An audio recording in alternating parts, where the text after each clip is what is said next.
کہ اللہ کو منزل بناؤ اور اللہ کو پانے کے لیے محمد مصطفیٰ کی غلامی میں آؤ، اور میرے محبوب صلی اللہ علیہ وسلم کی غلامی دو حصوں میں مکمل، ایک عبادت جس میں نماز سب سے اعلیٰ، ایک اخلاق جس میں معاف کرنا سب سے اعلیٰ ہے، سب سے اعلیٰ ہے۔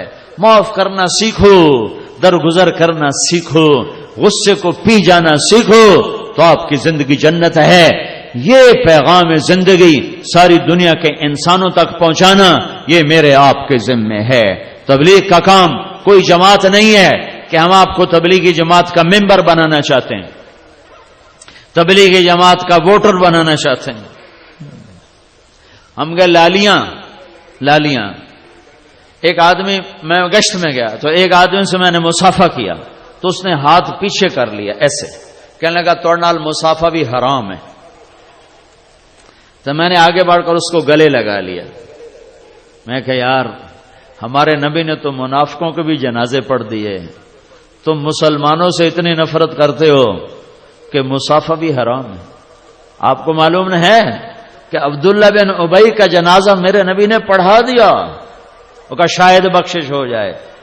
حضرت عمر نے روکا، یا رسول اللہ یہ تو منافق ہے، آپ کیوں پڑھا رہے ہیں؟ تو میرے نبی نے کہا میرے اللہ نے بھی روکا نہیں، منع نہیں کیا، میرے اللہ نے کہا ہے پڑھ یا نہ پڑھ میں معاف نہیں کروں گا، میں پڑھتا ہوں شاید معاف ہو جائے۔ اور ایک دفعہ آپ نے کہا میرے اللہ نے کہا تھا تو 70 دفعہ بھی پڑھ تو میں معاف نہیں کروں گا۔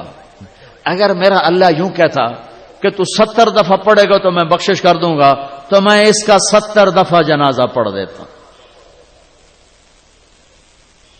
تو میں نے اس کو کہا بھائی کوئی غلط فہمی ہو گئی ہوگی آپ کو کہ ہم بھی آپ کے مسلمان بھائی ہیں اور اللہ پاک کی نسبت سے آپ سے ملنے آئے ہیں بھائیو، اللہ کی محبت میں آپ سے ملنے آئے ہیں بھائی، ہماری کوئی تھوڑی بات ہی سن لو۔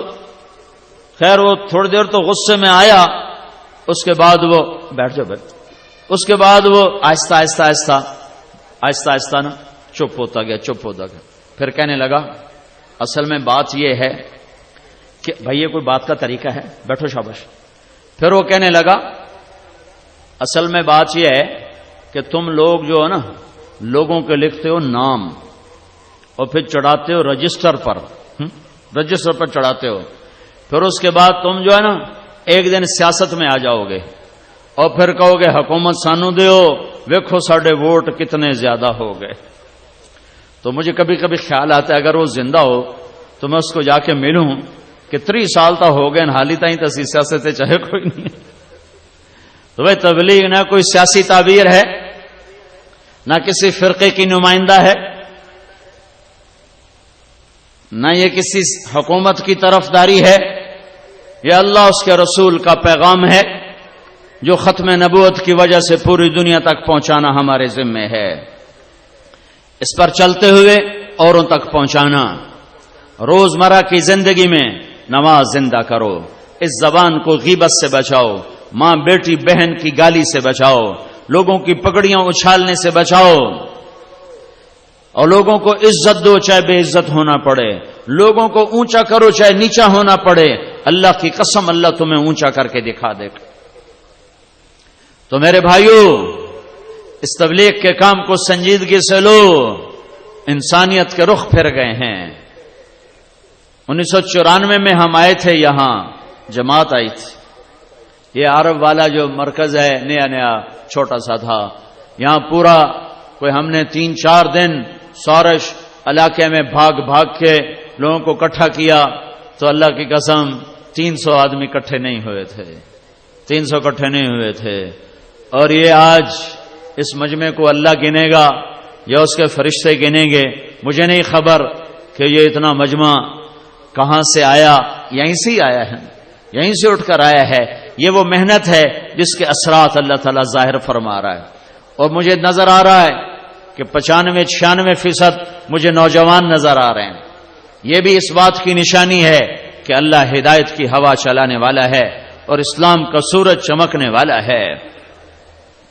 ایک دور تھا لوگ مسجدوں سے ہمیں نکالتے تھے، نکل جاؤ وہابی آ گئے، گستاخ رسول آ گئے، نبی دے نام منن والے آ گئے اور ایسے دھکے دیتے تھے اور ایسے گالیاں نکالتے تھے. یہ بہت پہلے کا دور ہے، لیکن اللہ تعالیٰ کا احسان ہے لوگ قربانی سے چلتے رہے اور اپنی جان مال کے ساتھ پھرتے رہے. ایک گاؤں میں کبھی نہیں بھولوں گا، میں نیا تبلیغ میں تھا. ہم ایک گاؤں میں پہنچے پیدل تھک ہار کے، ابھی سامان رکھا ہی تھا کہ مسجد کے امام آئے. انہوں نے ہمیں ماں بہنوں بیٹیوں کی گالیاں نکالی، اتنی غلیظ گالیاں کہ زمین کانپ اٹھے، آسمان تھر تھر آ جائے. اور میں بالکل نیا تھا تو انہوں نے بستی کے لوگ بلائے، انہوں نے ہمارے بستر اٹھا کے باہر پھینک دیے اور پھر انہوں نے فرمایا مسجد دھوو، مسجد ناپاک ہو گئی ہے.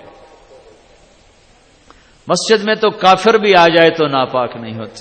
میرے نبی کے پاس کافر ملنے آتے تھے، مسجد میں بٹھائے جاتے تھے. طائف کے کافر آئے، میرے نبی نے مسجد میں بٹھایا، یہ تو نہیں فرمایا مسجد دھو دو. ہائے ہائے اتنا تعصب. انہوں نے ہمارے بستر باہر پھینک دیے کہ نکل جاؤ، نہ تسی نبی دے منن والے نہ تسی نبی دے عاشق.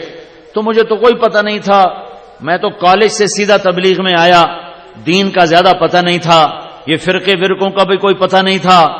لیکن میں خود اپنے اندر تجزیہ کر رہا تھا، یہ کیسے دعویٰ کر رہا ہے کہ میں عاشق رسول ہوں؟ یہ مسجد میں ماں بہنوں کی گالیاں نکال رہا ہے اور کہتا ہم عاشق رسول ہیں.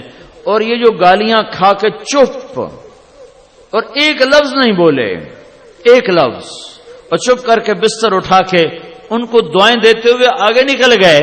میں نے کہا اگر یہ گستاخ رسول ہیں تو پھر کیا ان کو عاشق رسول کہا جا سکتا ہے کہ جو مسجد میں کھڑے ہو کے ماں بہن کی گالیاں دے رہے ہوں اور مصلی رسول پر بھی کھڑے ہو رہے ہوں؟